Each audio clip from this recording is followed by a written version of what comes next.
Hey everybody, welcome to Medling World in a very chilly Celebration, Florida, as I am walking the Celebration trail system today.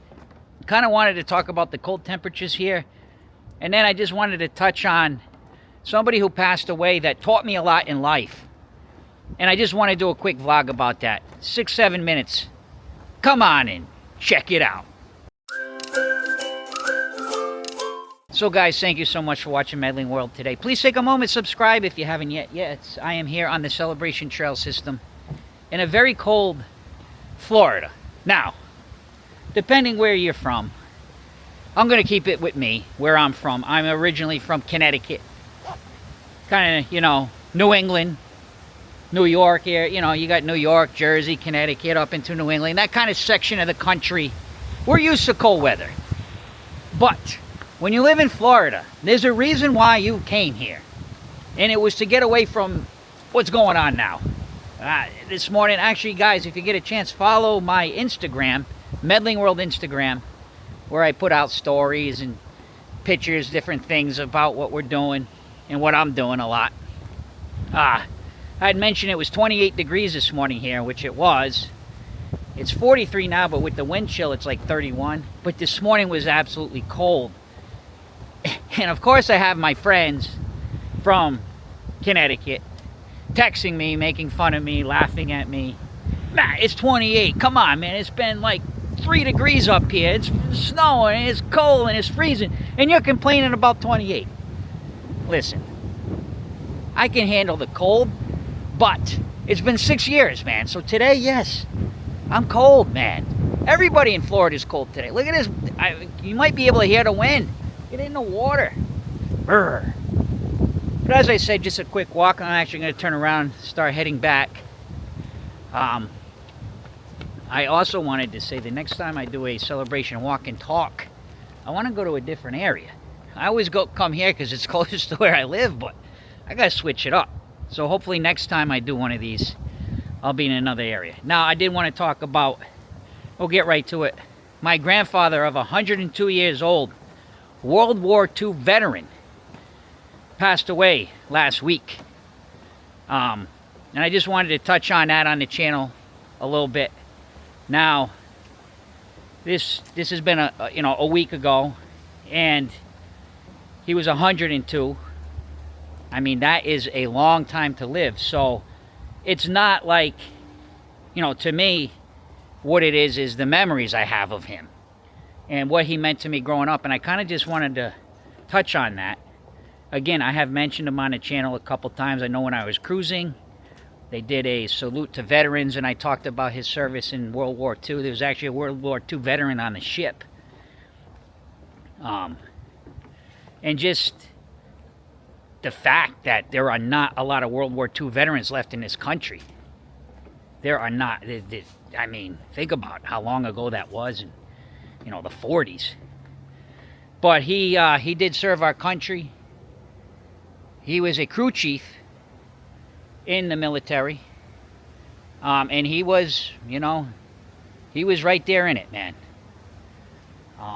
But more importantly, when I say my grandfather, he technically was my step-grandfather, and I don't really ever think of that. And it's kind of the point I'm making is because I've been fortunate in my life. I had my stepfather obviously is a very important male figure to me, who is still alive and well. My grandfather's son. I never really looked at those two men as step-parents. I always looked at them as, my stepfather. I have my father, and this, is not. I'm not saying any different, but I'm saying as growing up, my stepfather to me, he was a father figure. He was a person he was a parent. And my grandfather the same way. His father, who was my step-grandfather, he was my grandfather. There was never in my mind like, well, he's not really my grandfather. And I think that's important because there's a lot of people that have families like that the families are split, including my older kids, So you get introduced to different families. I was very blessed because I was just a kid. I was like maybe 6 or 7, not even 7, I think. 5, 6 years old when I met my stepfather, who became my my stepfather. At that time he wasn't, but he was an important person to me. And my step-grandfather, I want to kind of focus on him a little bit and just pay a little tribute to him, because I think it's important in our lives, at least for me, that I was blessed to have people that may have not been my real blood that I considered to be my blood, or my grandparent. My grandfather was a guy that he was a person I never heard him ever say anything bad about anybody. And I have certain memories of him because I remember how important it was for him to make me feel comfortable as, you know, a little kid, that I had grandparents that were my mom's dad and things like that, that he was saying, it's okay, you know, I'm here for you. I respect everything, but I want you to know it's okay. You can call me Grandpa. I remember he told me that specifically, said, you can call me Grandpa Boyer. And that's what I did from that day forward, being a little kid. I can remember certain things I did. I remember I went to the ice capades with him and my grandmother at that time. She's passed away several years back. Just there's so many vivid things I remember about him. And I think it was because of the way that he made me feel that it's okay, you know. I remember a couple times, like, we would go visit them, my step-grandparents, I guess you can say, and maybe I was a little quiet or something. I remember he brought me outside and we were playing catch with the baseball, and he was saying, strike a ball. Like, little things I remember. And as I got older, that relationship just built. And then he was, you know, I was a man and he was a man. And he always treated me as if I was his grandson. And he always set an example to me. One thing, he was very handy guy. He knew how to do pretty much anything. He would cut trees. He would build fences. He would do plumbing. He kind of just knew everything. He used to make his own wine. He installed solar panels on his own house back in like the 70s or early 80s. And people like, what's that? Like, to heat water and all. It was just amazing what this man did in his life. And I always found him to be such a person that I looked up to, because to me, he was an ageless guy. He was just a guy that always let me know by how he acted you know, like, when I looked at him, I'm like, if I can be a person like him, I think I'll be okay. And of course, as we grow, we have to learn and we make our mistakes. But now at the end, as he's passed, I think about him, and that's why I'm not like overly emotional or anything like that. It's just, I feel so happy that he lived to be 102, and really up until his late 90s, he was very independent. The past few years, you know, he lived like in an assisted living area, but I know that my stepfather went and was there for him all the time right up to the end, which is amazing. And that's also taught me a lot. So in life, I was blessed to have mentors that may have not been my blood, but taught me a lot. And I try to carry that on. And I'm not great at it. I'm not perfect at it. I have to learn and keep learning. But I just try to do my best. I just try to be real with everything I do. And when I see, hey, wait a minute, let me check myself here. Let me see what I'm doing. You know, let me remember, you know, because nobody's perfect. But to me, my grandfather was a guy that, and again, even though he was my step-grandfather, I never referred to him like that. Grandpa, you know, he was my grandpa. You know, he was almost 90 cutting trees down.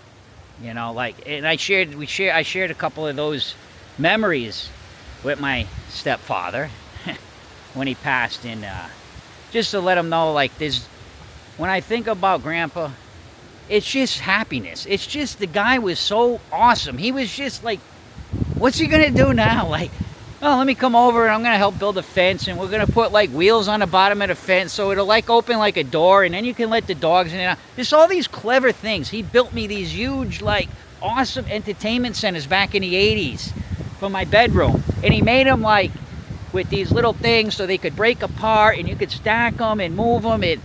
Two beautiful ones. And I had him for years, man. Like years. Like even when he made some, it was better than anything he'd buy in any store. So there's so many great memories I have of him. I just wanted to come and do a quick vlog to pay tribute to him, and just to say that, you know, in life, we all have our own families. Everybody has their family, but you know what? It's not always about the blood of the family. You can have people that come in to your family as a child, as you grow, and mean a lot to you. And my grandpa was one of them. So guys, thank you for letting me just share a little bit. It's what I like to do sometimes, to just come out here when there's something on my mind. And I wanted to share about Grandpa a little bit with you guys, because I had mentioned him a few times on the channel. So I'm sure if you're a subscriber and you watch a lot, you might remember a couple stories I've shared of him. But it's cold, and it's good to come out here in a little cold and talk about him, because he would have been the type of guy that if it was cold out and he made a commitment to do something, he'd go and do it.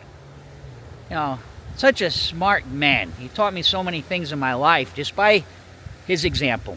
So I only hope I can learn from him and continue to try to do good in my life to the people that I care about. So guys, please take a moment, subscribe to Medling World. A little bit of a different vlog today, but just remember it. Last but not least, see ya!